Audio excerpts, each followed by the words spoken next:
So welcome to the Tote 2024 Cheltenham preview. We've managed to find you massive price winners last year, 33 to 1, 16 to 1, 11 to 1 and plenty more of the rest. So we've hopefully got a panel that can do that again for you. Starting with Andrew Mount, our trends man. Every angle's going to be covered. He's in stall 4, so hopefully there's a bias for him on that side tonight. Emma Nagle, she's been to every yard in Ireland, I think, in the last 12 months. So hopefully she's got the word for us. Tote's answer to Shishkin in Jamie Benson. He's going to hopefully come out of the starting stall tonight and come out with a flyer.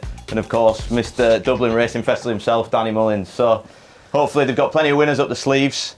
And we've got plenty of offers as well at the Tote. So we've got the £1 million play spot every day at the festival, every single day of that. And we have payouts of up to 26,000 to a £1 stake on that last year. So hopefully plenty more of the same. So keep an eye on that. There's also a free play spot that you can use on one of the days of the festival. And Benson's got more for us on what Tote Fantasy has got coming. Just a free £1 stable on Gold Cup Day for everyone. No opt-in required. Opt-in required. No deposit required. So everyone can get involved with that. So of course, all the usual T's and C's apply, and 18 plus. Please remember to gamble responsibly. Now we've got all that out the way. Let's find the money makers, and we're going to do this novice hurdles, novice chases, and then we'll run through from there. So rather than going race by race, if you're marking anything down, we'll go by divisions. And I think the man to start us off with those novice hurdle divisions is definitely Danny Mullins. Can you give us the answers where Willie's going to go in our list? There's obviously Ballyburn, Tully Hill, Mystical Power to sort out. 100% know exactly where they're all going, and let there be no doubt we'll get the inside track from the Tote. No, I personally think the day one, Supreme Novice, one of the most exciting races of the festival. I don't think Ballyburn is going to go here. I can see him going for the 2-5, the barring Bingham race it's now called, and I'd say probably 60% of the people I've spoken to would think he's going to go Supreme. I think he'll go the other way. So with that said, I think Tully Hill and Mystical Power are the two I'd have here. For me, Tully Hill didn't jump maybe sharp enough in Punchestown, but it was a good step forward from where he was maybe when he got beaten in his maiden hurdle. He's starting to learn.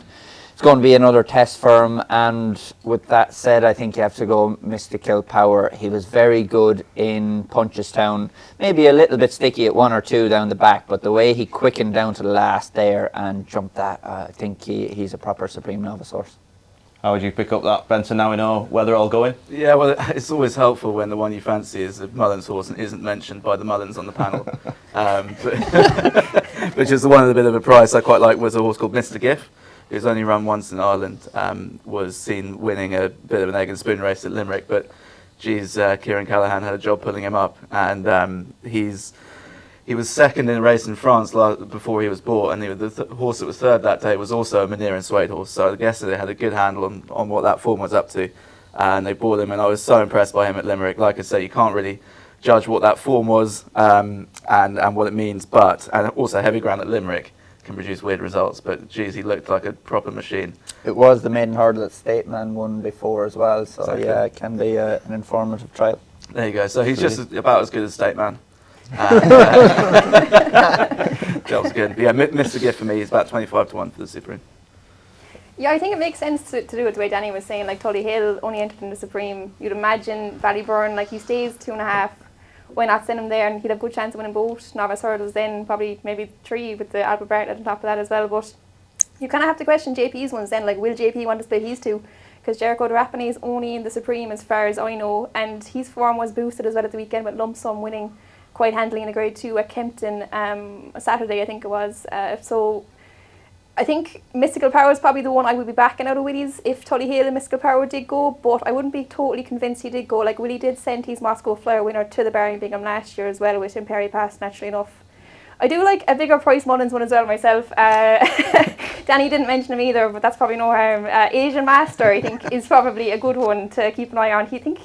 He's probably just flying under the radar a small bit. He hasn't done anything wrong, in fairness. He's a slick jumper. He showed a bit of good turn of foot in like his last 2 runs. He just joined Willie at the start of the year, so I'd say at kind of 25, 33 to 1, he might be in each way kind of shouting the Supreme, I'd say. So what we're saying is that the Mullins wins the Supreme.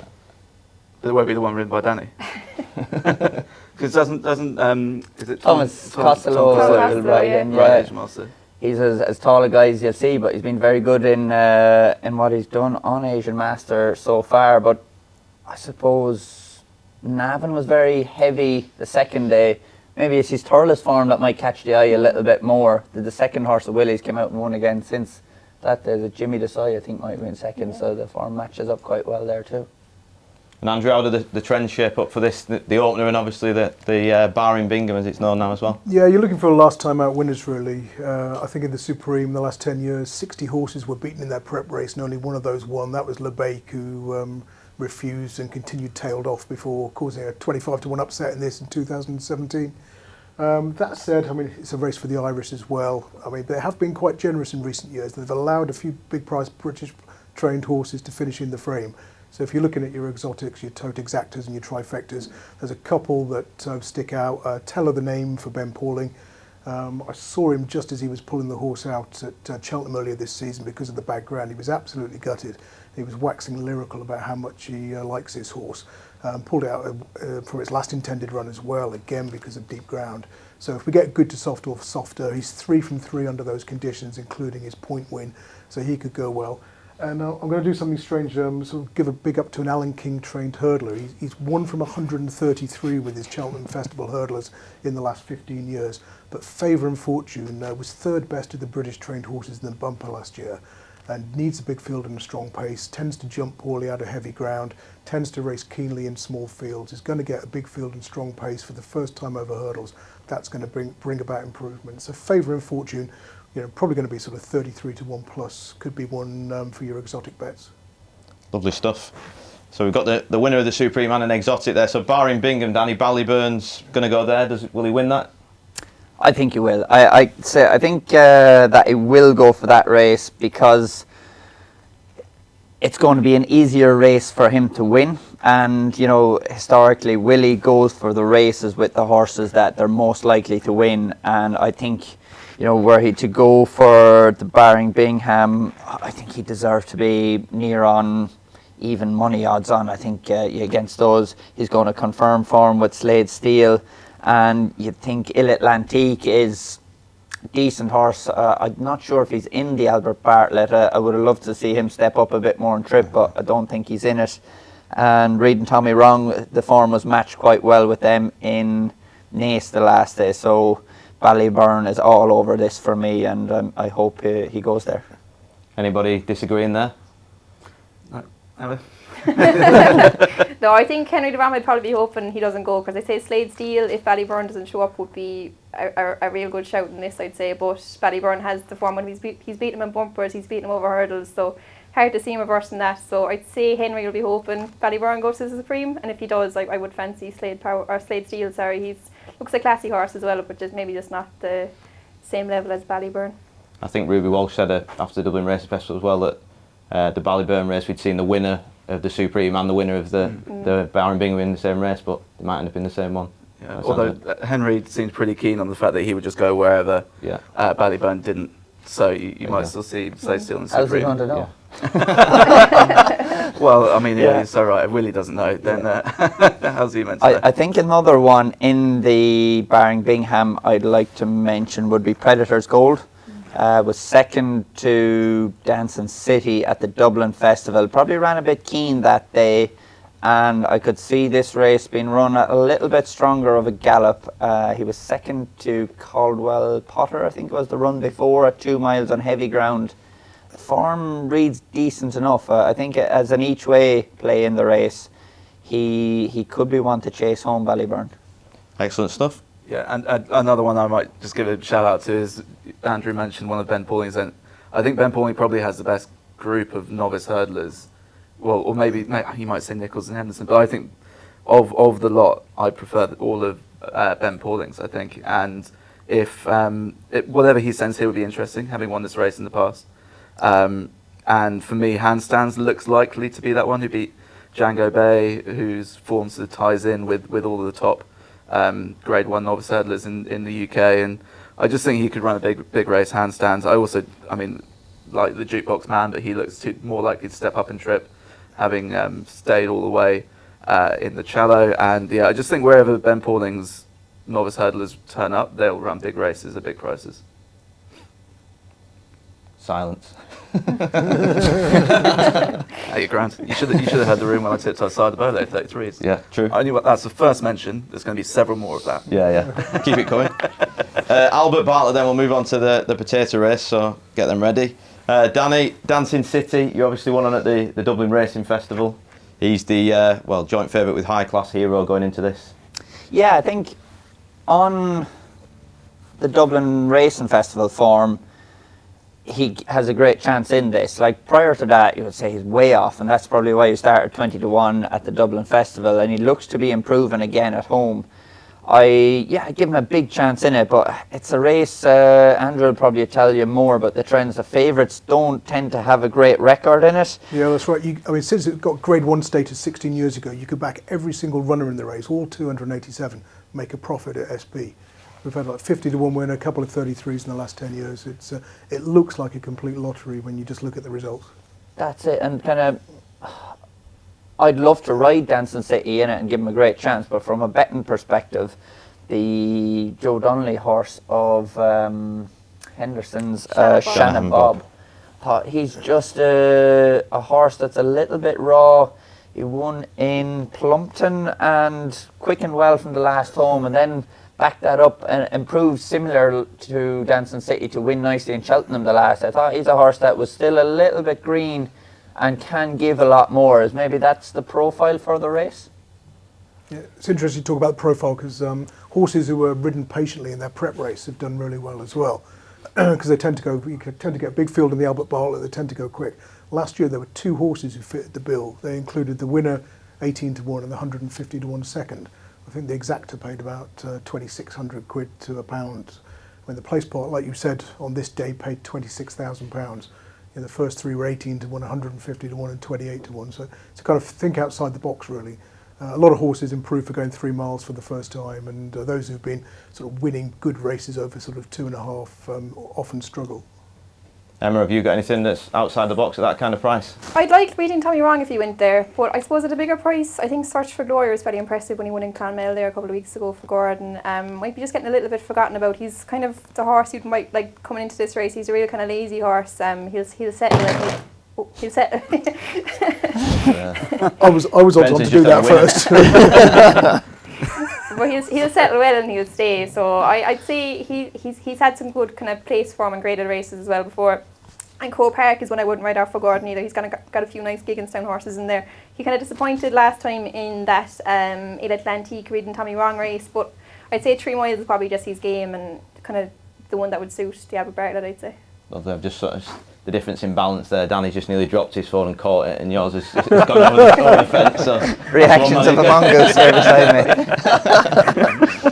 Danny was one who pushed it off, mate. Yeah. We don't want another incident here. We don't want another Patrick Danny incident going on. Triumph Hurdle time on the Friday. We'll move it on. Danny, obviously Cargeese again. You won on impressively at the Dublin Racing Festival, and I know that you like a lot. Yes, Cargeese she's a filly with a lot of talent, and as you've seen at Christmas, probably fragile mentally. So to see her relax quite well early in the race at the Dublin Festival was very encouraging, and she delivered on the promise shown at Christmas. And anyone who's seen the preview from Willie's Yard, she was just a little bit on edge that day and scattered the pigeons, to say the least. So hopefully, come Cheltenham, that she'll settle into the week and be chilled out come race day. I think she's the one I'd love to be on again from Willie's, but the horse that was probably the takeout from Leopardstown was the JP McManus horse, Marshborough. He ran keen and probably done a lot wrong in that race and still only beaten a handful of lengths. I think he could be the one maybe he's probably near enough same price now, but of the Irish that can improve, where Sergino is visually very impressive, but I don't know if the lads have any view on how strong the English form is. I think the strength and depth of the Leopardstown race is much better, but Sergino deserves to be favoured, but I don't think he's a shoe-in that some think he is. Yeah, I mean, I fully agree with Danny there. you often look at that spring juvenile at Leopardstown and you think, oh, that's the winner of the Triumph. Whereas this year it's very much the other way around. You look and you go, oh, that could be considered a bit of a muddling race. But the reality is a lot of horses didn't necessarily run up to form, and so that you therefore think, well, that means it's a race to throw out. Whereas I think it's quite the opposite, because Sir Gino's been showing his form against horses that I don't think are necessarily up to the same standard. You then look at a 2-length winner or something like that, and you might think that it's not quite up to much. But I think that still represents incredibly strong form, and at the prices with even money playing sort of 7-8 to 1 about Cargis and Majborough, I'd far rather have those on my side than Sir Gino, as impressive as he has looked. Majborough was the one for me, but I think if you can find a reason to improve a horse for that run, then I think that they have every chance of improving into the realms of where Sir Gino is. With any of the juveniles as well, it's the youngest division of any race at the festival. So I would say take note of horses that can improve, and it's like an underage football or rugby player can be very good under 16, give them a couple of months and they're not as good. So there's going to be different rates of improvement in that division. So it's maybe a race you can find a bit of value if you think one has shown a little bit of potential. Is there any sign of Salvador Mundi coming out? Is he going to go for it? I'm not sure. He's working away at home and in good nick. I seen him last week, and his form in France reads quite well now. So Willie wouldn't be afraid to go straight to Cheltenham with one, and he's done all the work at home, so he could still turn up. Yeah, he was second to Sir Gino in RT, so that would be a fair statement, I suppose, if he did go straight to thing. But you'd imagine they might want to keep his novice status for next year as well, if they weren't totally confident, would they? Suppose it'd be a nice way to knock it out. If you could, yeah. So that's Willie's done that in the past with Concertista. I think had her even first run over hurdles. I rode her in a mare's novice and just got touched off. Came back to win it the following year. So it wouldn't be any surprise to see Willie pitch one in like that. Anything we need to consider, Andrew, of all novice hurdle races? No strong opinion, but I know Burdett Road was put in his place by Sir Gino last time out, but he needed that run after a break, and I think he'll be fitter at Cheltenham this time, and he'll be closer to see Sir Gino. I mean, bear in mind he was favourite for much of the winter, sort of 7 to 2, 4 to 1. I think the bookies pushed him out to 12 to 1 or thereabouts after that defeat. So I think he'll be closer this time, and the current price is probably an overreaction. Right, so we'll move it on now to the novice chase division, and we'll get stuck into the Arkle. Andrew, I'm going to come to you first on the Arkle. Any trends here? It's normally not a massive field. Yeah, the obvious one is to avoid horses who were beaten in their prep run. 0 from 47 in the last 10 years, but because that throws in the favourite Marine Nationale, who was only 5th at the DRF and ran an absolute shocker. I don't buy the ground excuse necessarily in terms of how far he was beaten, so I think there could be a bit of value in opposing him in this race. So, Emma, you'll have been interested in that race. I think you were over there at the time at Leopardstown. What did you make of Marine Nationale? I was, yeah. To be honest, I don't really think the ground could have made him run that badly, to be honest, because he did win that Royal Bond hurdle. It was pretty soft that day as well. There must have been something a bit more to it. I wouldn't, look, if he bounced back, he's obviously the one to beat, but I wouldn't be too keen on backing him now after a run like that. As Andrew said, the trends wouldn't be in his favour either. I think Danny's horse is the one to beat, like Elite Tomp. You can't really fault him. In fairness, he's been very, very good over fences. Like, he ran against Gaelic Warrior in Limerick, I suppose. He didn't look, probably not his ideal trip, the 2.5, 2 miles. He's a real game horse, but he puts his head down, he gallops through the line. You just watch him jump in the last there in Leopardstown, like he looked like he wanted to win, like he wanted to get past Founded 50.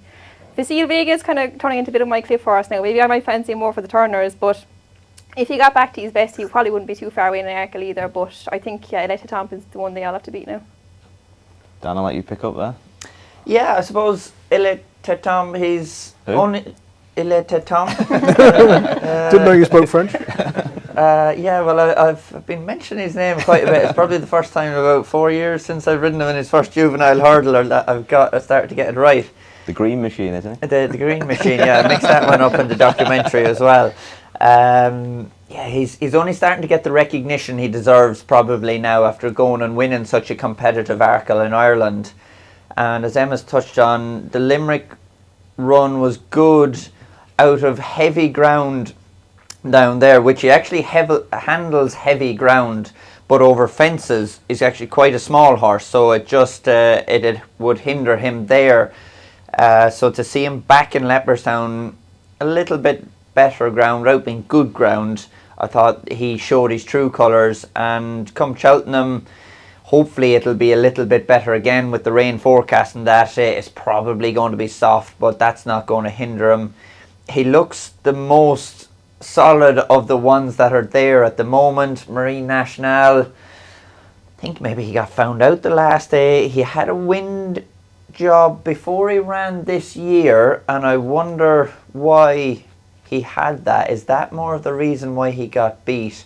Last year, we all questioned Barry's plan on getting to the Supreme Novice, which worked out perfectly, and I can't imagine that he planned this season as it's mapped out early on when he went with such a long break before the Supreme last year. So I'd say maybe the wind was an issue, had the wind job, looked good winning in Leopardstown at Christmas, and then flopped after that. So I take him on. Facile Vega is the one I think is maybe forgotten about a little bit. He's, even though he's been beaten and bombed out, him bombing out has only been beaten 3 or 4 lengths.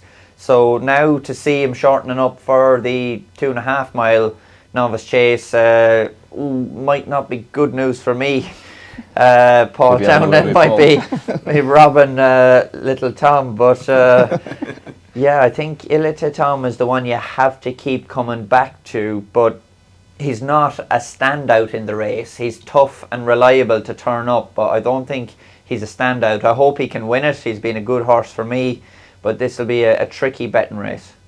How would you go, Jamie? Well, Andrew, having said the one trend to follow is having won their last start. This is my short list of 3. All 3 of them have been beaten in their last start, so shows all I know. But I mean, just quickly, Danny, is Blood Destiny still planning on going? He's taken a bit of a drift in the anti-post market. I think the plan is still to go. I haven't heard anything otherwise. And he won a Nace the last day, was second then in Punchestown. Was that over 2-2 in Punchestown? 2-3.5, I think. In Yeah, Punchestown, so he could drop back in trip for the Arkle. It just didn't look like a 2.5 miler in Punchestown, so this would be his ideal target, I would imagine. Exactly, yeah, he got outstayed by Spillane Tower that day, and before that he looked every inch a chaser in the making, and having probably been a bit too keen at times as a juvenile hurdler. It looks like fences have put a bit of manners on him, and would the trend be against 5-year-olds? Probably. Yeah. Almost. Also, typically, again, used to be okay. I think the French-bred ones going back a few years. Yeah. But typically, you would you'd be getting weight for age the whole way through the season, and then you wouldn't do it in the Arkles. So it wouldn't be a traditional sort of. But I think in a weak enough, open enough Arkle, which this is, given the question mark around Marine National, he just jumped so quick on debut that I was really taken by that. And soft ground 2.5 miles was never really going to be that up at street. And I just wanted to drop him back to 2 as strong pace. He can travel off that nicely, and I don't know. Might be all right in the race. If, could have been, it'd be a nice one. Or Hunter's Yarn. He got all sorts. I suppose probably Darryl will ride Hunter's Yarn, but no. Hopefully they're getting one of them somewhere. But yeah, and then Marine National, I don't know what to do with him because I absolutely love the horse, and I'm desperate to back him again. He's sort of drifting out to 3-1 in places, and you're like, oh god, it's getting tempting. But I might just hold fire on that. If he drifts anymore, I might just have to get involved. Because if you take out that last run, which I agree, there's no real reason to actually excuse it. Because as much as the ground was a bit tacky, I mean, Danny, you'd know a lot Love more. can make you do strange things. And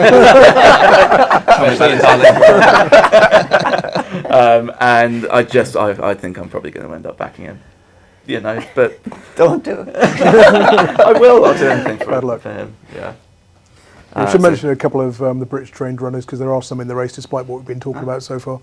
JPR won, probably about 8-1 or bigger, who won at Lingfield last time. He's got to go left-handed. 3 runs this way round over fences, 2 wins, and that desperately unlucky unseat at Cheltenham when he was clear and he just sort of stumbled and unseated on jumping the last.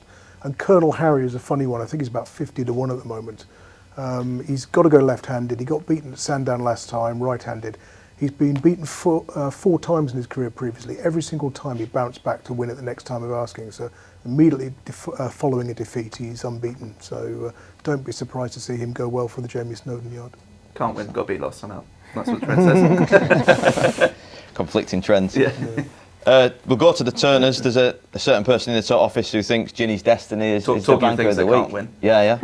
We'll let you counteract why it's no longer a good thing. Oh no. It's just at the price. Ginny's Destiny for me is a mad price given his form is all in handicaps. Admittedly, winning them nicely and improving a horse and a really lovely horse. But if you're telling me that this is a 165 plus horse, then you're absolutely mad. And if Festival Vega was turned up here, happily take him on. Basically, if Giovinco turned up here for Lucinda Russell, him having travelled beautifully at Sandown before, just not quite finding. There's a laundry list of horses that I would happily take on Ginny's Destiny and also Grey Dawning if Grey Dawning turned up here. You could name them and I'd probably back them over those front to market who are taking up a huge amount of it. So that would be my view. I don't quite know what's going to turn up yet, so it's tough to take a proper swing. If American Mike turned up, this is his only entry at Cheltenham. He looked like he might be a stayer, winning over 3 miles last time. And he's a little bit in and out, but he was second in the champion bumper. And I could see him running a big race at a big price wherever he turned up. But I'll take on the front of the market. How would you play it, Emma? How do you think the Irish will turn up in this? I'd love Festival Vega here now if he showed up, to be honest. I didn't, like his last one, I suppose you could kind of say maybe a little bit disappointing, but even he was staying to the line, like he wasn't like Marine National dropping back, like he kept galloping forward in fairness to him. If he showed up there now, like Jamie kind of touched on, like the English horses are kind of coming up from handicaps, but Festival Vega is kind of like the Grade 1 superstar, always been touted as that. I think it's probably not the strongest turners with Factor 5 going to the Browns. If he showed up there, I'd be really, really keen on him. Danny probably wouldn't be too happy to see him going there, and Willie kind of did seem kind of keen all the way through his career to keep him at 2 miles, so it's probably no guarantee where he's going to go, but I think Festival Vega turners, there's more to come from him, I think, over fences, definitely. Is it a good thing there, Danny? I have to think, he's a big chance if he does run. Hopefully he doesn't. I think, Jamie's hit the nail on the head. Like Ginny's Destiny and Grey Dawning are fairly closely matched on their form, but it's not up to what you'd hope would be the standard to win at Turners. The interesting one will be Iroko. Am I right in saying he's definitely going for this race? Only had 1 run over fences, jumped quite well. Was it Warwick, I think, which would be a good test of a novice? Yeah, big Golden Sun who won at Sandown on Saturday. Yeah, and like they were happy enough to go straight there.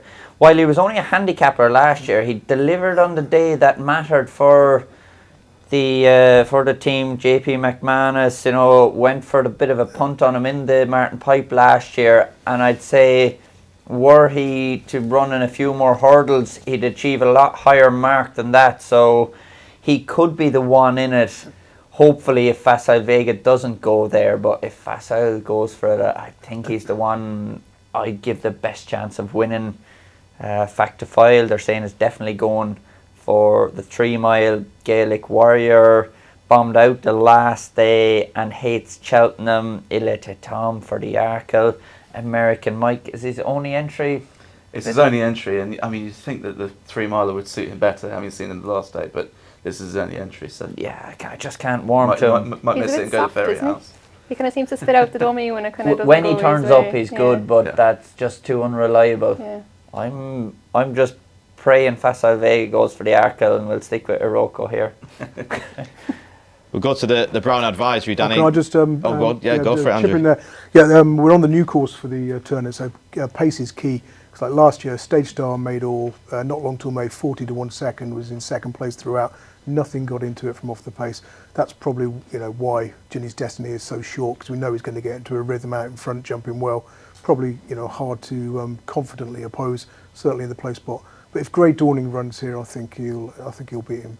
He chuck out his hurdles derby and his chase derby when he needed the run. He's 7 wins from 8 and a second to Ginny's Destiny when he made a complete Horlicks of the second last and then was flying at the finish and just got chinned. I think he's next year's Gold Cup winner. He's got an incredible attitude. The number of times he's looked beaten in a race and come back and won. He's a warrior. You want to have him on your side. Just that his patient running style is a little bit of a concern for the new course. But if he runs here, I think they'll look at it and think, well, we would have beaten Ginny's Destiny, but for that mistake. If Ginny's Destiny's 9 to 4, why are we going for the 3 mile race? So I think they will run here. Excellent. Which horse is that? Grey Dawning. next year's Gold Cup winner. Yeah. Can't have it. When I say Gold Cup win, the best of the British, finishing sixth. I was wondering, did I miss something? We'll get the fiver off Dan Skelton for you afterwards. Yeah. Brown Advisory then, we'll move on to that. Danny, fact to file. I've heard you on Racing TV already this week and other things saying that he's the good thing. He's rock solid. He's gone into even money now, which is probably deserving for him. When he was like 6-4, 7-4, they've said he's guaranteed to go for this race. I thought he was the, like, outside your El Fabiolos and Constitution Hills that are 1-4. This fella should be odds on. Jumps brilliant. The last one that Willie Mullins went straight chasing with was Florida Pearl, who was in the early days Willie's flagship horse, and this could be your next Gold Cup horse. This is very good. I can't look past him here. He's streets ahead of him. Stay Away Faye is a solid yardstick, but Fact to File is the one for me. He's the nap. Excellent. Jamie? It's hard to come back against that. I mean, I'm big. He's in my 10 to follows, so that's as far as I'm going to go. I don't have Bearing in mind now. any nice anti-post dockets or anything like that. But I'd like Monty Star to complete the Barry Connell, Henry de Bromhead treble of seconds in the RSA. With who they have Monley, then Malala and now Monty Star, who I thought was arguably the best jumping performance of Christmas for me was him at Punchestown, where he'd made a length on 3-card brag at every fence. He was absolutely magic, a beautiful, beautiful horse to watch. And his form actually, despite not being graded form, does match up with the rest of them, with Corbett's Cross, with 3-card brag, with all those sorts of things. So it all ties in, and I think he'll run a big race, but geez, it'd be hard push taking on the Mullins nap of the meeting. So Monty Star's to run a big race, but probably in defeat. Emma, if you go for Fact to File here, I'm just going to call the night off and we'll all just go and put loads of money on. Just go home now. So Lump on. Yeah. Like, we went down to Willie's actually in October to do a bit of a stable tour, and he gave his dark horse for the season was Majbur. Worked out pretty well, and the horse he was most looking forward to seeing was Fact to File. I think that kind of speaks for itself, like what Fact to File shows him. Couldn't wait to go chasing with him, and yeah, I think like you can probably crib maybe a small bit. Look, he only beat one horse last time, but it was a fairly good horse he beat, and he made him look very, very average. He kind of broke Gaelic Warrior's heart a small bit, and yeah, I think he's probably next year's World Cup winner. If Caliphan shot might have something to say about that as well, but he's very good, I think. One here at a bigger price. I'm not sure. Willie's comments after Navan the last, they were saying that both of the horses there might not go to Cheltenham. Nick Rocket, he was second to American Mike. Maybe disappointed me that he didn't get up to beat American Mike on the day, but on a little bit better ground. 25 to 1 shot here, and if he's still non-runner no bet, he would be a bit of value. I think Nick Rocket's got a big engine. I couldn't see a reason for him to beat Fact to File, but you know, if a few of the fancied ones lock horns and go at it, this fella could run a big race just behind him. So we've already got 2 Gold Cup winners next year, Andrew. Ginny's Destiny Yeah, and Fact to File. I think Fact to File's good enough to finish second in next year's Gold Cup behind Grey Dawning. There's your exacta. But yeah, obviously it'll be interesting Grey Dawning if he comes here. Stay Away Faye is short enough, having been beaten on trials day, although he is only £2 behind Fact to File on Racing Post ratings. But I think Fact to File didn't get the credit he deserved for that DRF win, because of what happened to Gaelic Warrior, and he's very hard to oppose here, I think. Danny, just on Gaelic Warrior, what was sort of the vibes afterwards there? He was just a bit of an idiot all day that day, wasn't he? Yeah, he just never really turned up. You know, he's always a little bit fragile mentally, and for me, before they left the back straight, the writing was on the wall, and he was done with. Just too disappointing. And if he'd been beaten 10 lengths, you'd say maybe Fact to File was a better horse on the day. Fact to File's the time and his fractions late on were what impressed me so much, rather than his distance of winning, because from the second last home, sure, it was a non-event, and hopefully Gaelic Warrior will bounce back and looks to be bright and well at home, but just you wouldn't be that encouraged on the back of that performance from Gaelic Warrior in Leopardstown. It was just disappointing. Do you think he'll still go to Cheltenham off the back of that? I think the plan is that he's still going, but it plays that he hasn't shown his best form as well. Who knows, could Willie reroute to going right-handed? Is there the Grade 1 novice chasing Fairy Houses there with a bit more time to adjust for that? So that's just me thinking out loud. Could it happen going his preferred direction as well? But at the end of the day, Cheltenham is Cheltenham. Exactly. And it's all about factor file. National Hunt Chase on the next on the list. Embassy Gardens, another Willie Mullins runner, and obviously Corbett's Cross is in there again. Emma Mullins. So Danny, we'll come back to you for this one. Yes, Corbett's Cross, very unlucky the last day. The other horse just wiped him out at the third last, but I don't think that will lessen his chances of winning in any way. And he's the horse that I think Embassy Gardens fits the profile so well, jumps, gallops, and he's a dour galloper that'll go up the hill. But I think Corbett's Cross has a bit more class, can settle and pop away around behind them, coming down over the last. If Corbett's Cross is within a length or two of Embassy Gardens, I think he might be a bit faster from there home, and I would take the chance on Corbett's Cross here. Lovely stuff. It's quite muddling, isn't it? Jockey bookings obviously make a big difference. I mean, we do kind of know that Patrick's going to be on Embassy Gardens, and we'll have Derek on Corbett's Cross, so it makes sense why they're at the top of the market. If Apple Away turned up here for Lucinda Russell, I'd be interested in her. Although I see. Do you think she needs to go into Mayor's Only company after what we've seen this season?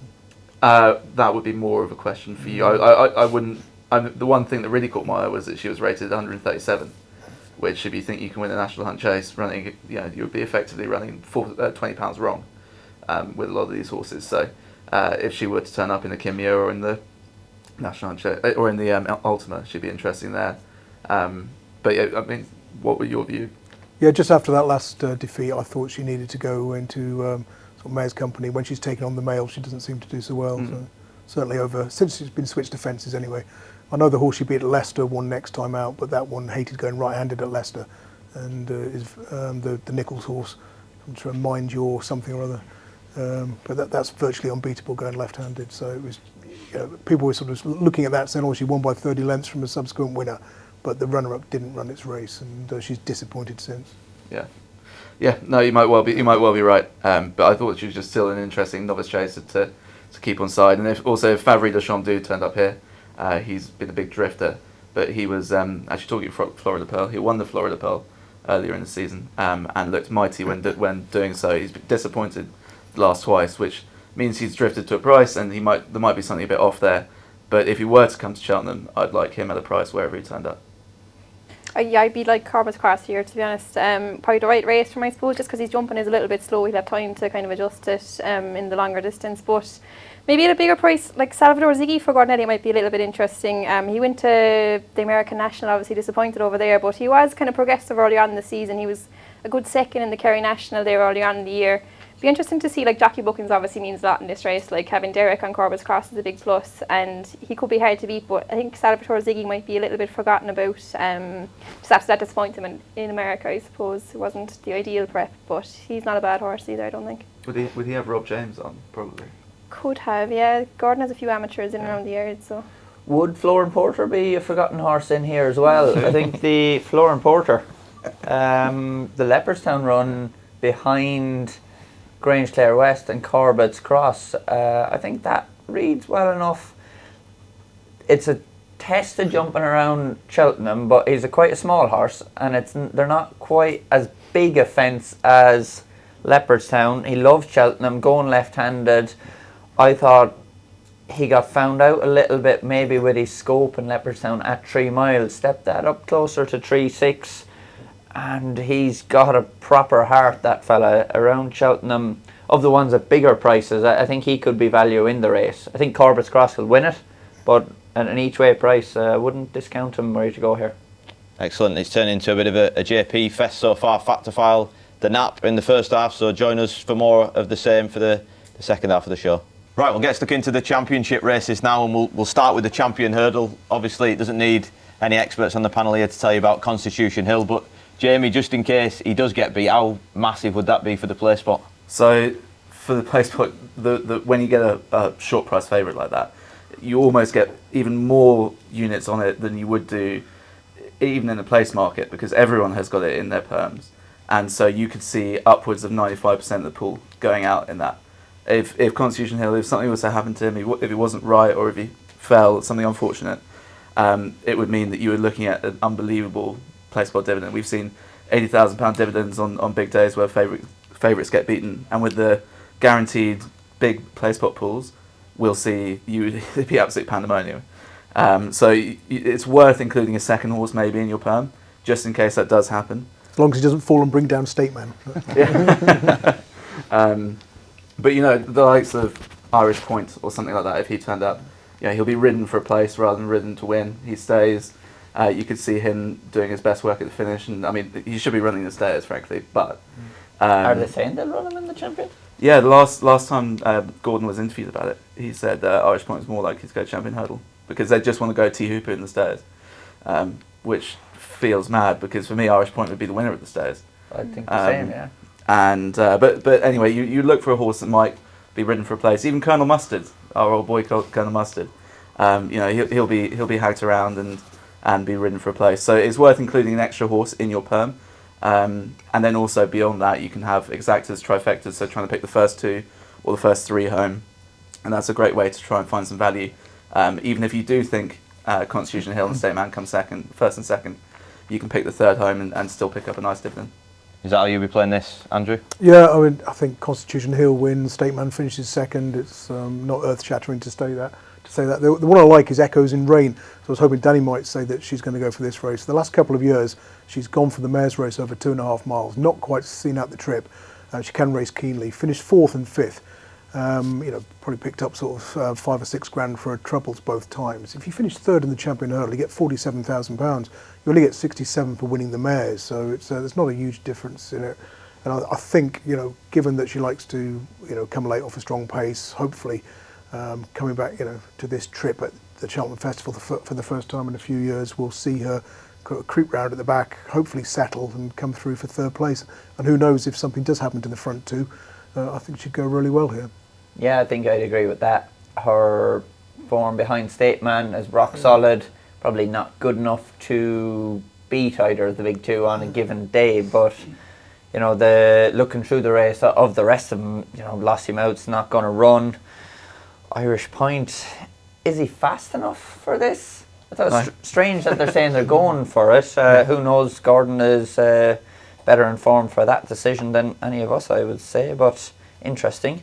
Not so sleepy, 12-year-old. Trouble is he goes from the front as well, so he's going to try and serve it up to them a bit too early, and I think the ones who will feel the sort of 3rd, 4th places will be the ones who've ridden round the back with a view to, like you say, picking up the pieces and getting some prize money.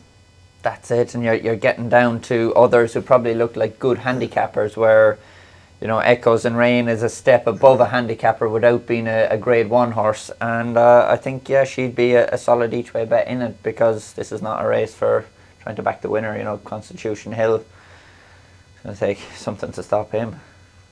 Anything else, Emma? How would you ride State Man now if you were on him? Would you make it very tactical? I suppose not so sleepy, will go out in front anyway, so you can't really dictate from the front, I suppose. Yeah, I'd say State Man, he can make the run in himself, probably won't need to on the day. Probably ride a normal race and hope. I don't think there's anything. Take the Ed O'Brien route and box in State Man with 6, boxing in Constitution Hill with 6 other Willie Mullins runners.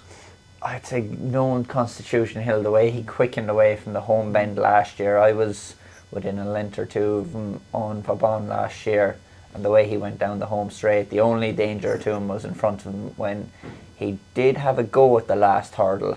So that's your only solid reason for seeing him get beat is something he can do himself, but he's good. Good news, you've got him in your 10 to follow as well. Champion Hurdle is a bonus race, so too is the Champion Chase on the Wednesday. El Fabiolo just looks the one to beat here, doesn't he, Danny? He does, and I suppose the one thing you could knock El Fabiolo for was the odd time he can gallop through a fence. You've seen him in Cork, the Hillyway Chase early in the season. Ran fairly keen early with Paul, and only in the second half of that race he started to jump well. But, back to himself in Leopardstown the last day and looked very good.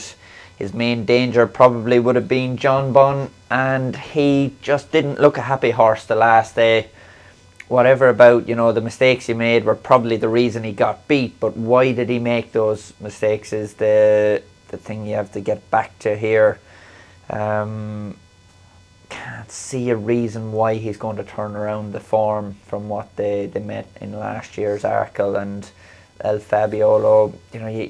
You'd like to see these races a bit more competitive, but I don't see a reason for any of them being good enough to beat El Fabiolo here. What do you make of the jockeys? Obviously, James Bowen rode John on the last day. Some people made that as an excuse. Nico maybe could ride, or maybe, and Nico's won on him, and for the last day, I just don't think the horse was right. Maybe James didn't know him, but that's an easy thing to say. It's a horse of that level should be going out there like a proper 2 mile chaser. I would rather see him fall and live life on the edge like Moscow Flyer. He got it wrong every fourth run he fell. Where John Bunn, when he wasn't getting it right, he was just being that little bit cowardly and jumping up in the air. That's a serious question mark for me. I think you need to see his mind being right to get anywhere near El Fabiolo, and on the last day it's just not there. Yeah, I mean, I can't have El Fabiolo beat. The only danger to him is himself. John Bonner wouldn't have him on my mind at all. If anything, if you're looking for an outsider at the price, our friend Captain Guinness, I could see him running well. Again, he doesn't quite stay the 2 miles at Cheltenham. But if El Fabiolo is running away with it and you get the likes of John Bond trying to take him on for the lead, for the race win, then Captain Guinness could run a big race. Don't be afraid to back something each way, and there's or in your exactas and trifectas. Outside of El Fabiolo, I think it's an incredibly weak race. But I do think El Fabiolo just routes them all. He looks a class above. You were nodding away there, Emma. Captain Guinness. Captain Guinness, yeah, no, I like that one actually. I think he actually had a defibrillating heart when he disappointed there at Christmas in Leopardstown, and they kind of gave him a quietish. Well, I suppose he wasn't going to be El Fabiolo anyway that day, but he kind of ran on well at the end, I think, at the DRF last time. So if I was going to go for a horse to pace, it'd probably be Captain Guinness as well, but El Fabiolo, I'd say, fairly unbeatable in this, I think. Andrew, anything to take them on with? Yeah, I didn't think John Bond would reverse last year's form, and like you say, the jumping's a worry. El Fabiolo can make the occasional mistake, but he's pretty solid. Edwardstone was a different horse. I thought he'd gone at the game, and then when he won at Newbury from the front, you think, well, if they try that and the others make a couple of mistakes in behind him, it's not impossible that he could run some sort of race. I might do a Maverick Placepot with Captain Guinness and Edwardstone. Hope there's only 7 runners and the pair finish 1-2, but I'm probably clutching at straws, taking off El Fabiolo. A lot of love for Alan King from you today. Yeah, I don't know why. We'll move on to the Stayers Hurdle then. Danny, you've obviously won this race twice. Flooring Porter is still in there. I know you gave him a shout before for the National Hunt Chase, but any chance of him going back over hurdles? It would be a definite.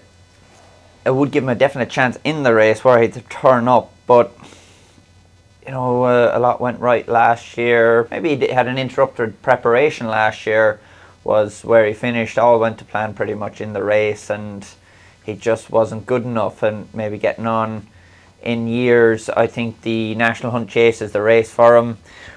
Disappointing to hear that Irish Point is not going to go for this. He was my one that was just looked very good in Leopardstown the last day. Yeah, that's just heartbreaking to see him. He might yet. It wasn't a definite. It was Gordon saying, look, at the moment this looks like what the owners want to do. No, if Robert Kerr, they own both horses, I would like to see both of them go. I think Tihufu, he can go back for the champion hurdle if you want, but you need to go here with Irish Point.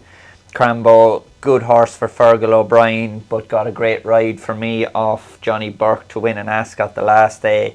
Noble Yates is a Grand National horse that was cleverly placed to win in Cheltenham on his last run. Sir Gerhard, yeah, he has more problems now than a plane to Lourdes, but he's not much jumping late on in Cheltenham on the new course. Could give him an outsider's chance to run a big race in it. Benson, you tipped up a 33-1 winner. I don't think I've mentioned it yet. Doesn't like to talk about it. Have you got another one for us? No, I mean I do think if you have any kind of reason to back an outsider in this, I think definitely kick on. I'll be very weak on the front of the market. I'm not sure Tihupu is all that good. Although he is a stronger horse this year, he was still young. I think was he a 5-year-old, 6-year-old last year. He'll be older and stronger, but he just doesn't look like a Duo-Stayer at the trip. And if he couldn't win last year's, then I don't quite see him winning this year's. I mean, Cider Burley is still 25s. He'll be 33s on the day. Wouldn't put you off him. Home by the Lee has been ridden from the front last twice, just through a lack of real pace in the race. I could see him, if he gets a lead, I remember him winning at Gorham Park a couple of years ago, and he was mighty that day. And I could just see him running a big race. And so those two at prices, I'm yet to really come down on one, but anything at 25s or bigger, I wouldn't put you off at all. Yeah, I'd be shocked if they didn't send Irish Point here, to be honest. I know Gordon, I remember seeing that quote from Gordon. He actually said, we were there earlier in the year, and he said he wasn't going to send him over 3 miles either, and he did at Christmas, so maybe he might change his mind again. Yeah, exactly. Maybe trying to keep us guessing, maybe. I think Tiupu had his chance to win it last year, and he couldn't go through with it. Few people cribbing their eye, but I think he had his chance to go past him, and he didn't do it. Maybe like the outsider, if Irish Point didn't go for it, Monkfish, if he showed up. Look, he might go for the Gold Cup, he might go here. I thought he was great in reappearance and very talented horse in his day. I'd say Willie kind of seemed to be nearly tending towards the Gold Cup, but I'd say he'd have a lively outsider chance in a Stayers hurdle if he showed up there. He's a very, very good horse when he gets it right. Dan, anything on that, Monkfish? Could do. I think from any of the chat I've been hearing, they're leaning towards the Gold Cup with him. He had a very good run, his first run back last year when I rode him in Fairy House, and disappointed on his second run, but that was 2 weeks later. I wouldn't read into the bounce factor this time. He's got the run in, has 6-8 weeks between there and Cheltenham, and he's had a far less interrupted preparation this year. Go back a few years, and was he a Gold Cup favourite after his novice season? But I don't think those horses that have had significant problems like that come back to the horse they were. But I don't know, maybe. It's a good ride by Paul that day, and Gorn snuck through late on. I'm still in the Irish Point camp for this race. I'd love to see one of Willie's winning it, but I think Irish Point, this is his race. I think Tiapu is ground dependent. He's had 7 runs on ground described as heavy by Proform's going allowance, 7 wins, 1 from 6 under other conditions. If it's not genuinely heavy ground, he's going to struggle, and he's the wrong favourite, I think. When you go back to 2020, the first 3 were 50-1, 20-1 and 33-1. The Placepot paid massive, and it's probably worth, as Jamie suggested, loading up with a few outsiders. I thought Buddy 1 could run a race. He was in really good form in the autumn on better ground. Struggled the last twice, but that's been in deep winter ground, and if it's sort of good to soft or quicker, then at 66-1 he could go well. And because the British old guard are just that, a bit old now. Paisley Park, Dashwood Drasher, Champ, great horses, but getting a bit long in the tooth, and it could be ripe for an upset, I think, this year. What if it turns up heavy? Does that give Tiapu's a certainty? Yeah. Bring on the rain. Ryanair, then we'll go to that now. It seems a fairly wide open race. There's plenty of nice horses in it. Banbridge is the current favourite, quite shorter than the rest, but Envoy LN is one I was sort of interested in. Danny, I don't know what you think of him. His festival record is exceptional. I know he's not the superstar he was when he was a novice hurdler, but he's still banged in festival winners. Yes, he won well last year, quite a steadily run race, and had the bit of class to go through with it. Had a good run in Down Royal earlier in the year, but he's been non-runner the last twice. It's definitely a bit discouraging to see him not turning up, and Apparently Henry said that was the plan. yeah, it's always the plan afterwards. Banbridge for me is probably a lot more solid. I don't think Banbridge wants it too soft. He won in Kempton, was good and brave down over the last few in Kempton, but You know, is this the only year in the last 10 that there haven't been water in Cheltenham coming up to the festival, and a little bit more rain in the forecast? Were it to turn up soft, I just struggle to see Banbridge going through and winning it. But then you're looking down at the others. There's plenty of horses with, you know, strange enough form in it. And the one I'm coming back to is Appreciated. If he turns up, he's got a big engine. His run where he split Faster Slow and Galloping the Champ and the John Durkin earlier in the year stands out for me. But he was disappointing when probably didn't stay in Leopardstown at Christmas and never turned up in Thurles the last day behind Allaho. But were he to get back to that first run of the year, I think he's the one that could pop up in this, but it's a very tricky race to find the winner of. You know, Allaho was a short price favourite for it over the years, and I think in this year's race I'd struggle to nail my colours to any of them. Emma, can you nail your colours to any of them? The Irish seem to have a good grip on it. If the ground came up good, like, he'd be fairly keen on Banbridge, right? He loves the track. He won the Martin Pipe. He won there in the November meeting as well, I think, as a novice chaser. Was it November meeting? I think it was. But he is very ground dependent, like Danny said. So it's kind of hard to, like, you probably wait till the day and see what it come up like. I think they pulled him out last year when it went any bit soft. So it would be a bit of a worry if you're going to back him at this stage. But Boyalan, I suppose, is the old boy coming into it. I would be a little bit worried about not seeing him for a long time as well. At a bigger price, maybe a high senior if he went there. Are they thinking of going there? Maybe if he went out in front and made all. Yeah, they're talking about that rather than the Gold Cup. Yeah, if he went out and made all, he's a very, very good horse in his day. He kind of doesn't get it right the whole time, but if he jumped well and they were good and aggressive on him, like it's a winnable renewal with Ryanair, I'd say, but no Allaho. There's kind of no standout horse there, and maybe he kind of is one who deserves a big win under his belt. Benson, there's Stage Star in this that's a sort of a British contender, and I think Cobden said that's his best chance at the meeting. I don't know what you think of that. Yeah, I mean, I think that just highlights that this is a very weak race. Banbridge is the absolute standout, and I would have him £5+ clear of the field comfortably. And if he runs, regardless of the ground, if he does go, like the guys have said, they will pull him if they don't think he's right. So non-run, no bet, that kind of thing makes sense. 11-4 for me, non-run, no bet feels like a cracking bet, because if he goes, he'll shorten, and if the ground goes on you, then he won't. He, for me, would be definitely my idea of the winner. And actually, to be fair, I like both the Hoist and Your and Appreciate It. If you're looking for some at bigger prices, especially if the ground is looking likely to come up a bit softer, Appreciate It, especially on the soft ground, I think would come into it. Just as long as he's gone on a going day, which doesn't always seem to be the case.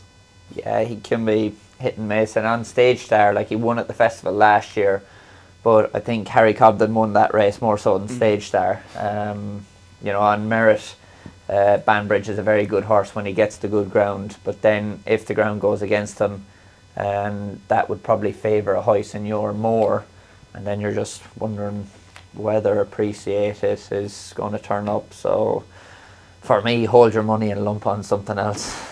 Or play the Placepot.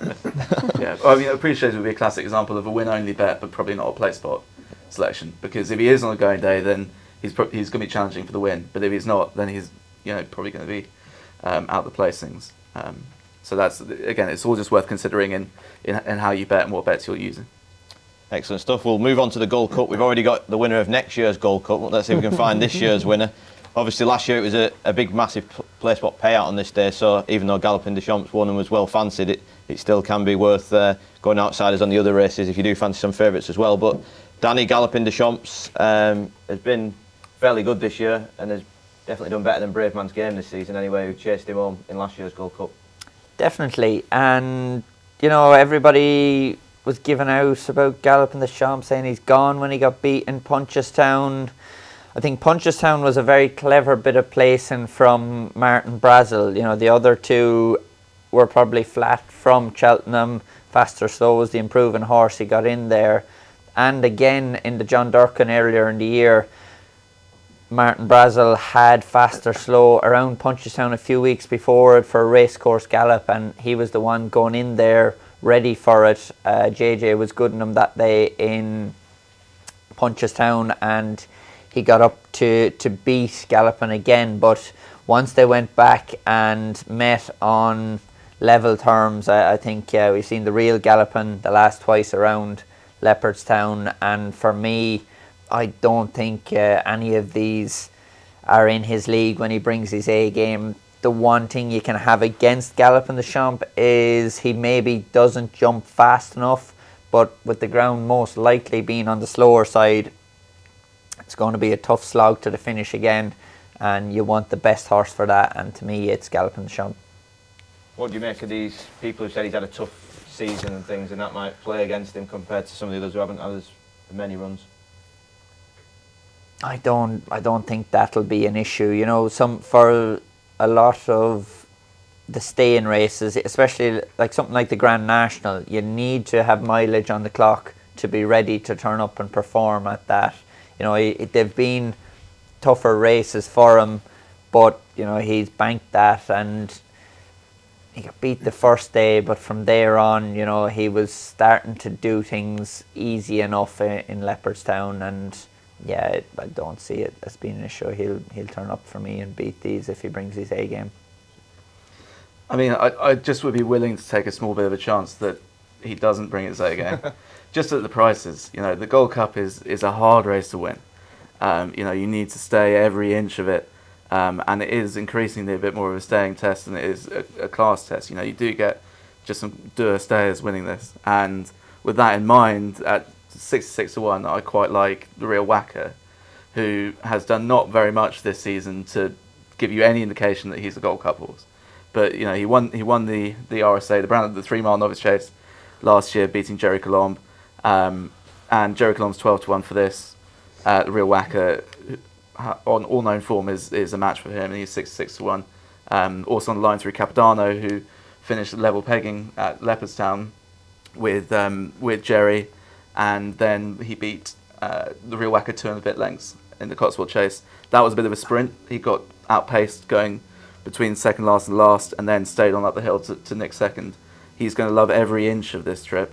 He's going to be staying on towards the end. He basically should be there or thereabouts, and he's 66 to 1. He's got a bit to find, and definitely a lot to find from Galloping the Champ. For him to win, Galloping the Champ would have to run 15 pounds under himself. But I could see a world in which he ran big at 66 to 1. Excellent. Emma, anything to give us at that price? There's a few Irish ones actually to ask you about. Jerry Colombe, Hewick as well, who's been plenty in the media the last few weeks. Just one question. How much did Hewick cost? I actually can't remember. You got in pounds or euros? We'll have to get on to the shark for that one. On the boy, take on all comers. Yeah.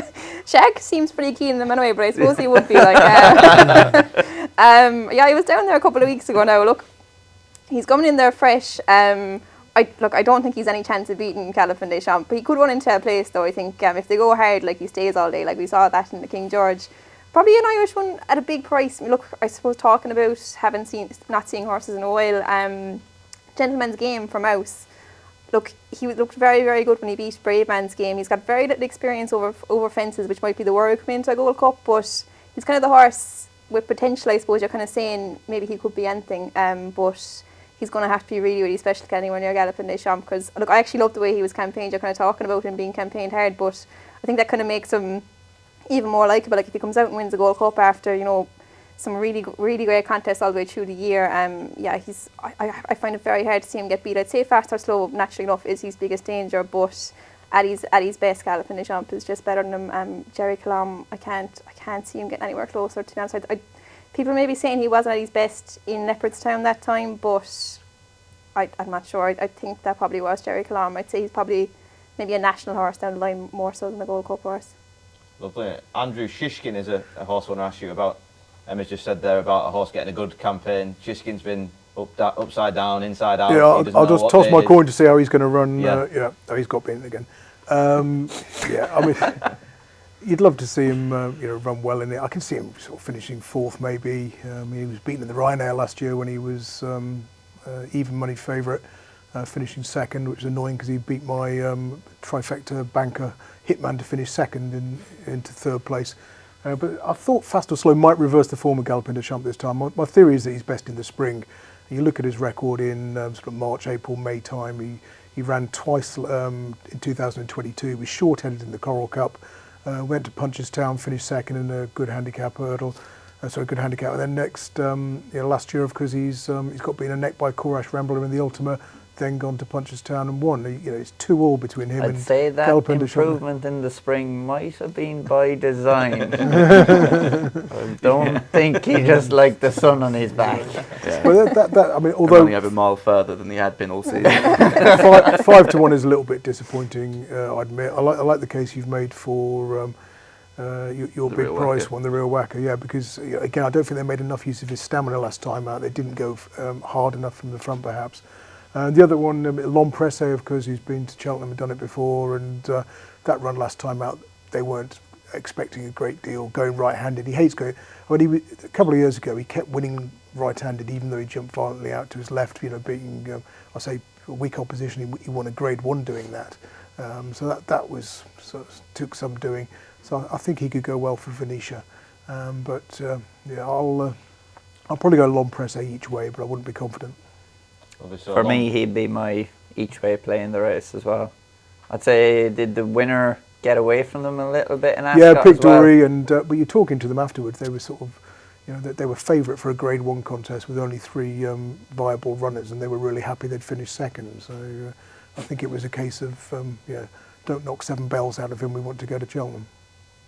Probably a good idea. Just to confirm the picks for Gold Cup. L'Empresse. Galopin Des Champs. The Real Wacker. Galopin Des Champs. Lovely stuff. A short price and a big price to finish off with the Gold Cup there. Right, there'll probably be plenty on the Mares Chase during Cheltenham Festival week, so we're going to go through the Mares races now. Mares Hurdle, Mares Novice and the Mares Chase. We'll cover them all off as one, and probably Danny, you're the best man to come to with plenty of these rather than going through the races separately. Lossiemouth, favourite for the Mares Hurdle. Brighter Days Ahead, Mares Novice, and Dino Blue for the Mares Chase as well. But obviously you'll probably have ridden a few in the Mares Hurdle division anyway, Lossiemouth and stuff. Yes, I'm lucky enough that I've ridden plenty of these. Lossiemouth, yeah, she's going to be an odds-on favourite here. Looked very good winning the International in Cheltenham the last day. But it was a 2-mile 1 that day, so a little bit further than 2 miles. But were the ground to come up soft, and at 2.5 miles against, for a 5-year-old, for the odds-on shots during the week, this is the one maybe that I'd take a chance. I don't think that she's guaranteed to get beat, but if you're going to take on an odds-on shot, this is the one I'd like to take on. She looks very good and everything, but just were it to keep raining and a tough 2.5 miles around here, maybe some of these can come out. Astro Diamond is solid. The one I think is Hispanic Moon of Henry de Bromhead's. Won nicely in Punchestown. That was deep ground the other day, and she hit the line very strong. At 16-1, I think she's a value each way bet in the race. Can she beat Lossiemouth at her best? No, but were to be proper soft, she's tough and can slog it out. Of the others, I think you'd be hoping for something more. Gala Marceau was the one that I was hoping would win nicely in Punchestown the other day. Maybe the ground being so soft. Wrong jockey as well. Change the chalk. Yeah, I'll go with that. Even in Punchestown, I finished second in that race, and I was expecting Gala to be coming and picking me up going to the last, and she didn't. It was just disappointing the other day, which knocked her hopes a little bit, but I still remain faithful with Gala Marceau and hope she can do it. But I think Hispanic Moon's performance the other day would sway you in betting terms towards her for an each way bet in the race. Just on Gala Marceau, I remember you telling us that I think round about this time last year that you, or maybe just after Cheltenham, that you think you'd get the better of Lossiemouth over the 2-mile 4. Obviously when it won the French champion hurdle over that distance. Yeah, the French race over 2.5 definitely gave me great encouragement to take on Lossiemouth. They locked horns plenty last year. When she beat her, it was probably a bit of luck in running that day, but I was hoping that I might be able to expose Lossiemouth's speed if it got into a proper test, a truly run 2.5 miles. And I was very happy after getting off Gala Marceau in Doncaster that maybe she just needed to run that day over the 2 miles or an extended 2 miles that day. But Punchestown was just disappointing. I think the plan is she's still going to Cheltenham, and hopefully she'll be much sharper from that. But yeah, just a bit fraction disappointing in what we've seen in Punchestown. Will she still go for this race, do you think? I'd imagine so. I think from anything I've heard, the plan is still to go there. Excellent. Anything, Jamie, from these mares divisions? I mean, I think the Mayor's Novice looks like a hell of a race. I'm really excited for it, and if it came up good ground, then which feels unlikely at this point, but if it did, Queen's Gamble would be interesting at the prices at the moment, just because on her bumper form she's very evenly matched with Dysart Enos, who's a lot shorter in the betting. But that looks a great race. In the Mayor's Hurdle, I'm very much with Danny in that I was surprised. I thought Danny might want to come out and be like, Lossy Mouth is an absolute monster. She can't get beat, you know. But I agree, and it turned into a bit of a sprint in the international. And I think over a staying 2.5, I could see her potentially found out. And the likes of Marie's Rock, I could see running a big race there. You know, she's not the superstar that they maybe might have thought she might have been once. You know, she's not an epatante. But she is just like a solid 155 mare who 2.5 looks her trip now. She maybe didn't quite stay 3 miles. So I can see her running a big race. But yeah, those are sort of the two that I'm looking at the moment. Yeah, I would have thought Gallimar So was Lassie Mount's biggest danger. Disappointed her the last day, but look, if she can bounce back, she should be right there with her, especially over the 2 mile forward. She'll be right up her alley. I think Dino Blue is probably one of my bankers of the week in that mare's chase. Like, I suppose people are kind of questioning will she stay, but I think she ran over the 2.5 miles once in that mare's novice hurdle in Fairy House, and if you watch that back, like, she hit the line fairly well, like, so I wouldn't have too much worry about her staying the 2.5 mile. I think she's probably just a class above. Like, she was good behind El Fabiolo in that 2 mile chase at the DRF. I think she's a really good mare, and in this kind of in mare's company, she's kind of the standout. The mare's novice hurdle is one of the races of the week. As Jamie said, I can't really split them at the moment. I think Fergal O'Brien has been kind of canny the way he's campaigned. He's Dysart Enos coming there without that £5 penalty. He hasn't won a graded race. Kind of hard to quantify her British form, I suppose. And they're all really good mares, so I probably wouldn't be having a bet in that one. But yeah, Dino Blue is probably the mare I'm most looking forward to seeing. Yeah, I want to take on Lossy Mouth because of the worry that she can race keenly and the trip, as Danny was saying. The one to do it with is Ashrow Diamond, I think. She's had 6 runs in mares only company, 5 wins and a 4th when 16 to 1, beating half a length at Leopardstown. So coming back into mares only company, that's going to suit her. In the mares novice, there's a couple of funny ones. Queen's Gamble's one of them. She's had 5 runs in mares company, 4 wins and a 2nd to Dysart Enos, as who Jamie said is a lot shorter. And when she got beaten at Market Raisins, she went round the swamp on the inside rail where Paddy Brennan did his usual trick of coming wide on the better ground. So although it'd be good to see Paddy Brennan get a Cheltenham Festival win before he retires, I think Queen's Gamble could be the one. And also the Fergal O'Brien second string, Springtime Promise. She won a Grade 2 mares race at Sandown last time. She's about 33 to 1 for this. Now the last 4 winners of this all prepped in Grade 2 mares company. Last year there were 2 qualifiers, 16 to 1 and 200 to 1, and the 16 to 1 shot 1. So that one could go well at a price if the ground is on the soft side. As for the mare's chase, I mean, Dino Blue up in trip, so you know you are questioning the stamina. Even money might be a bit short. Allegoria de Vassi, you know, was obviously best right-handed, beaten in the race last year. So I'm going to go Pink Legend, who I think is as big as 80 to 1 for Venetia Williams. She's had 4 runs on the new course at Cheltenham, 2 wins. A second by half a length in this race behind Ellie May a couple of years ago, went 33 to 1. And last year behind Impervious and Allegoria de Vassi, she was placed 3rd at 33 to 1. And pulled up at Exeter last time, but just hated the track and hated the heavy ground. If we get good to soft, which I realise might be unlikely, I think she's going to run a big race at a massive price. Excellent. So a massive price one and a banker from Emma there, Dino Blue, and also take on Lossy Mouth. So there's your exacta, Dino Blue and Pink Legend. There you go. Lovely. So that's the mares division wrapped up. We're going to go through, well, I'll come to you all for something from the handicaps or one of the other races.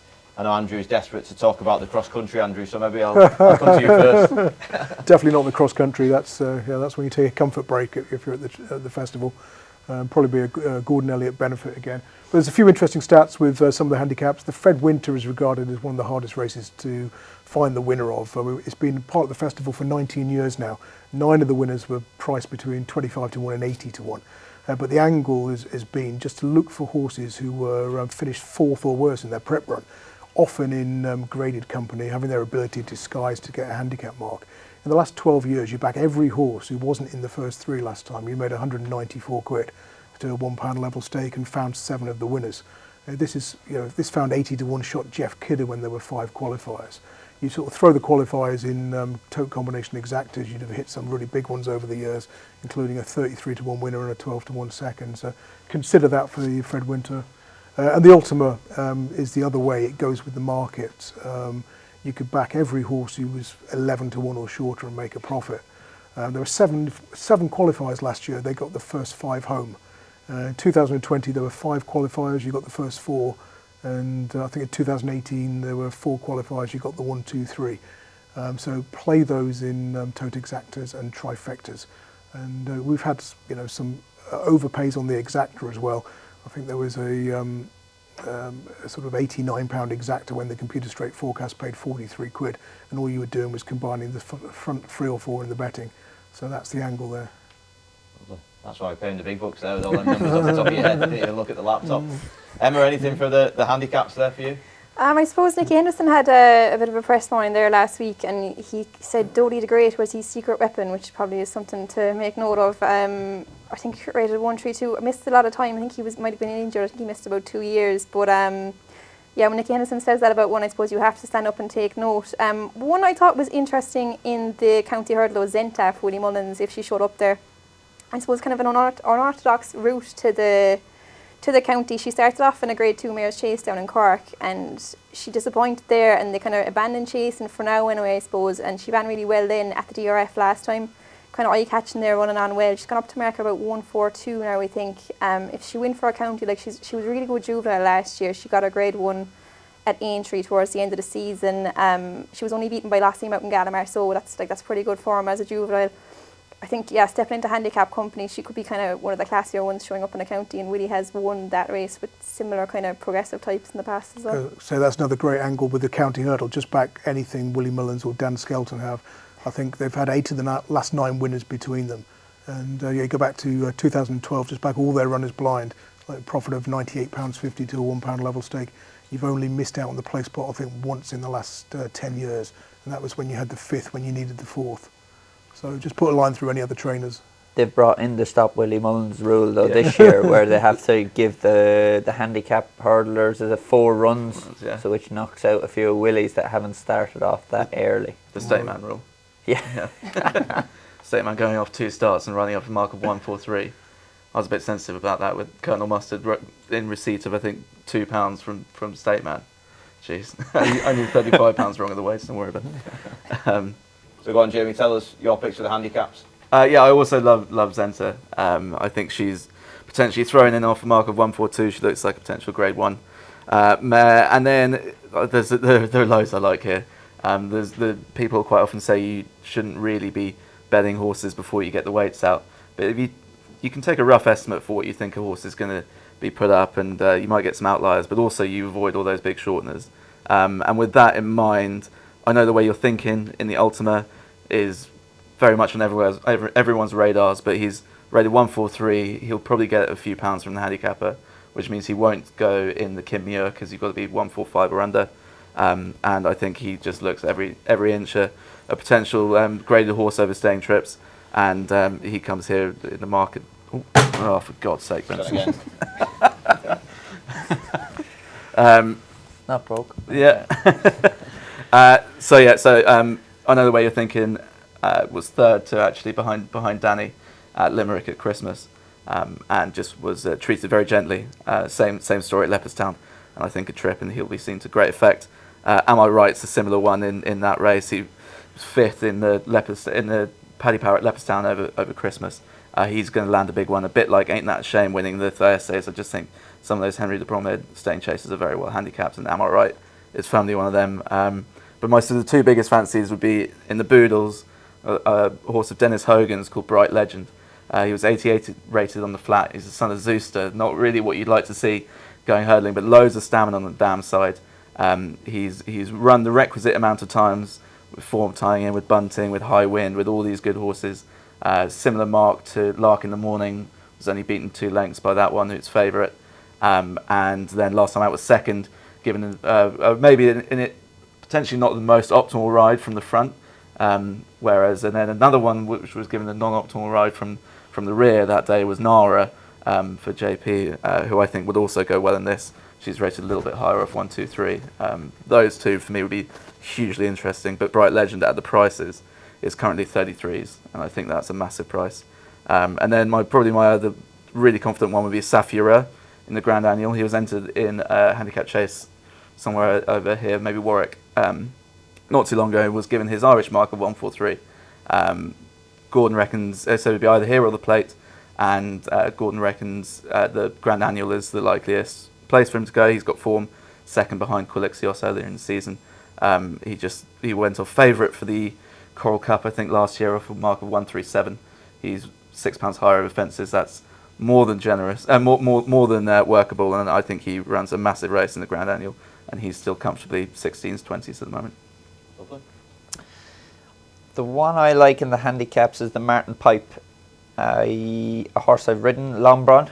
Disappointed the last twice. He's beaten probably 20-25 lengths, but in both in very good races at 2 miles will step up and trip and go for the Martin Pipe. And behind Mystical Power, who I think can win a Supreme Novice, and Tully Hill, who I think will run a big race in the Supreme Novice as well, and put that in with a step up and trip. And he probably needs to jump a little bit faster, but the Martin Pipe is run on the new course, so if he can just remain in a position coming down the hill, there's not a lot of jumping late on the new course, and I think he'll have a big chance in it. Samajist is probably going to start favourite for the race, Willie Mullins, JP McManus, and I would say Michael O'Sullivan is still eligible to ride in the Martin Pipe in England, and he'll be one of the most experienced riders in the race. Were one of JP's jockeys to ride Samajist, I think Michael could have a choice of riding the rest of Willie's, and I'd love to see him on Lombron here. He's still 25-1 for the race. Needs a few things to go right, get a nice handicap mark, which he should, because he didn't sparkle on his last few runs, but stepping up and trip, I think at that price I'd like him in that. Nice angle as well, like that one. So we'll just get everybody's nap, what we're calling best bet, as in it might be a tactical play rather than one you think is definitely going to win. So for example, you might put Galloping Champs as your nap because you think it's going to win, but something else that might be a bit of a tactical play, an exactor or whatever, as we mentioned previously. And then a bit of a dark horse. So I'll come to you, Andrew, then we'll come back down the line as your nap, sort of best tactical bet and a dark horse. I think the best tactical bet is to go for the trifecta in the Champion Hurdle, Constitution Hill to win, State Man to finish second, the obvious 1-2, and then Echoes in Rain. I'm encouraged by Danny's comments that she'll be ridden for third, and hopefully that'll be the 1-2-3. Excellent. Nap? That's my nap.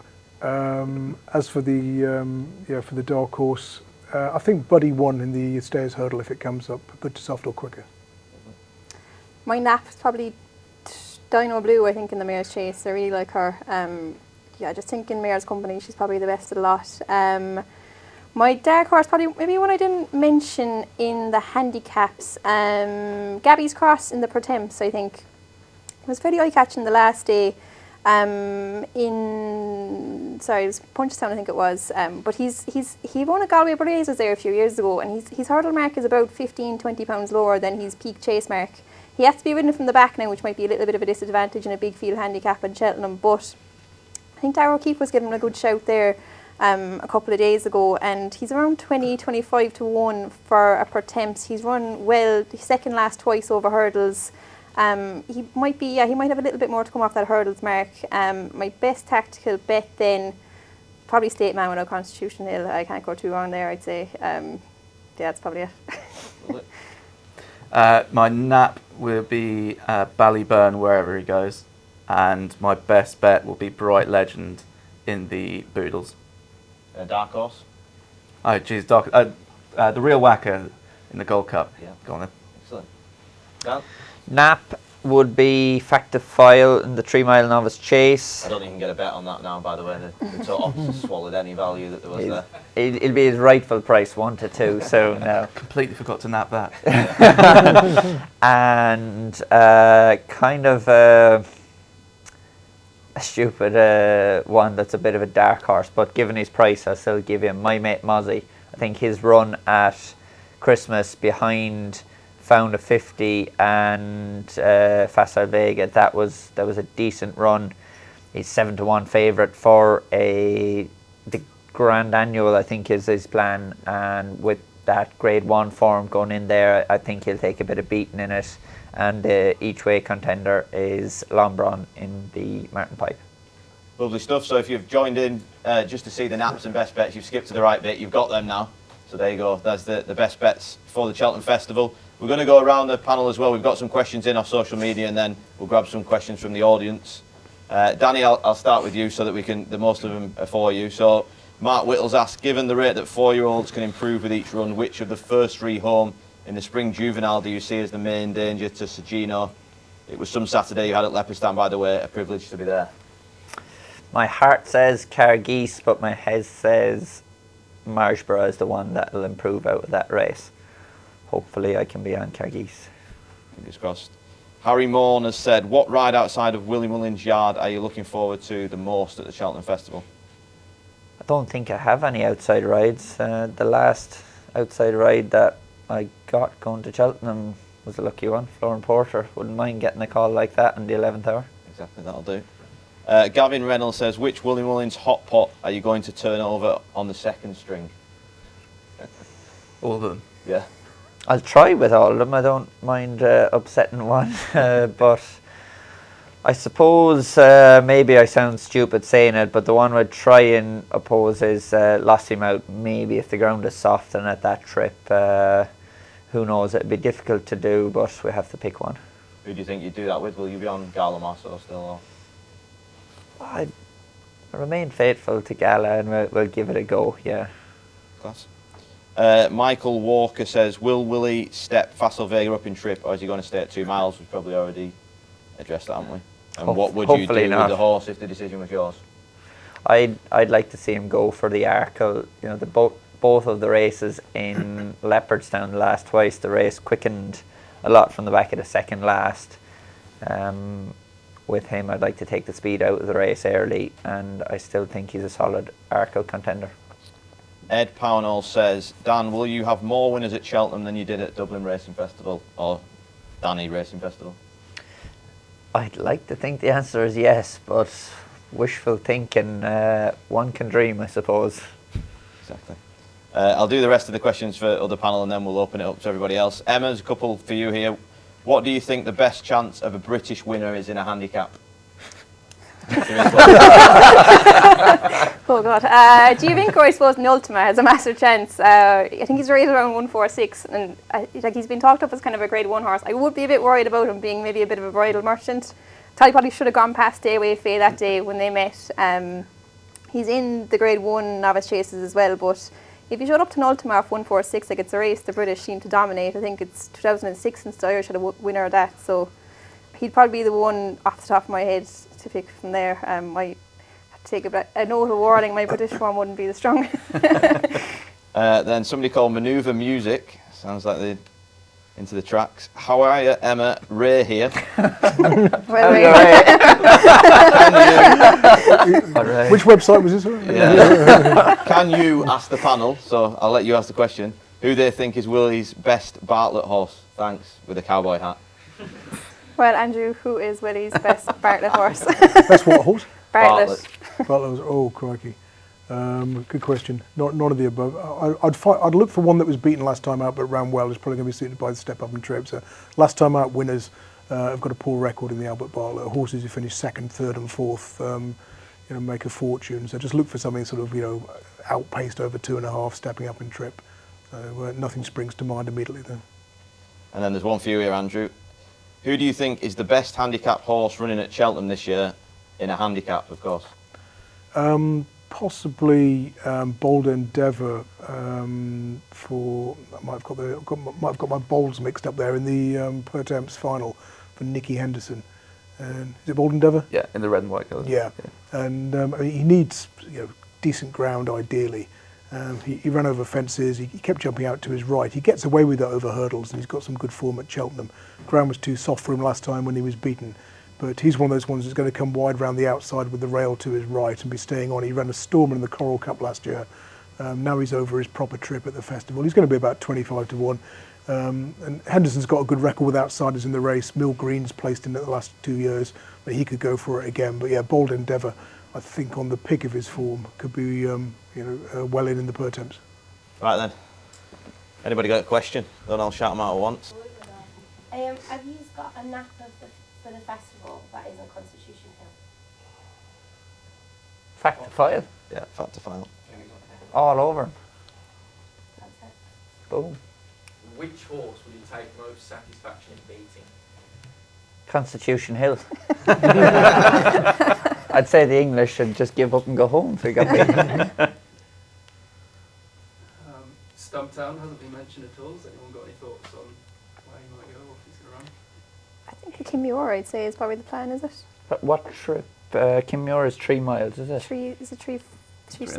Yeah. 3-6, Yeah. yeah. Sorry, the ultimate is 3 miles. At that trip, maybe. Yeah, 3 miles to Kinmure. Yeah, is it 3 3 miles? miles? Yeah, same as the ultimate. I think on dry and spring ground he wants a bit further. I rode him in the is it the Coral Chase in Newbury. It just wasn't fast enough for that. Went back and won in Cheltenham on slow ground. I think he'll need a little bit more of a stamina test where his handicap mark is now. Angel's ought to be an interesting one in the Kimura, I'd say. She's 10 pounds higher than last year, but she ran probably her best race ever in the Tote.ie last time. She went down the inner, which probably wasn't ideal either. Interesting, I'm not sure will she be covered as well before they go there. I think might be her last one. And if she was covered, it would bring out a few pounds improvement, it normally would, so don't know have they confirmed that or not, but I think she's due to retire soon enough, so maybe they might think about it.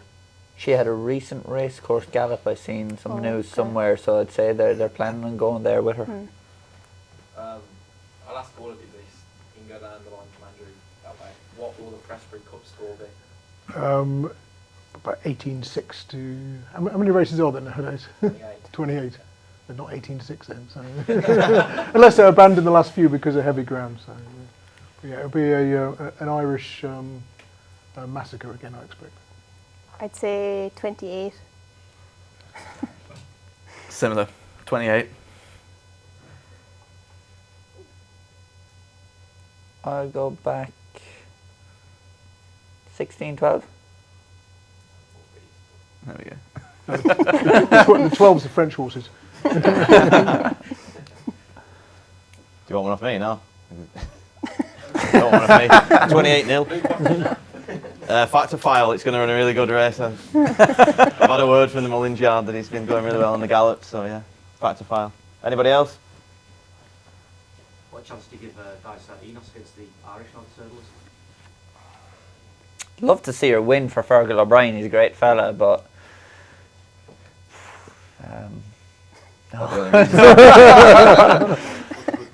yeah, like brighter days ahead. That's Gordon's Gigginstown one, isn't it? Yeah, she looked awesome the last day, and Jada Grugy probably wasn't as visually impressive, but a steadily run race, and the way she quickened from the second last home was, you're thinking, oh yeah, she's got an engine too.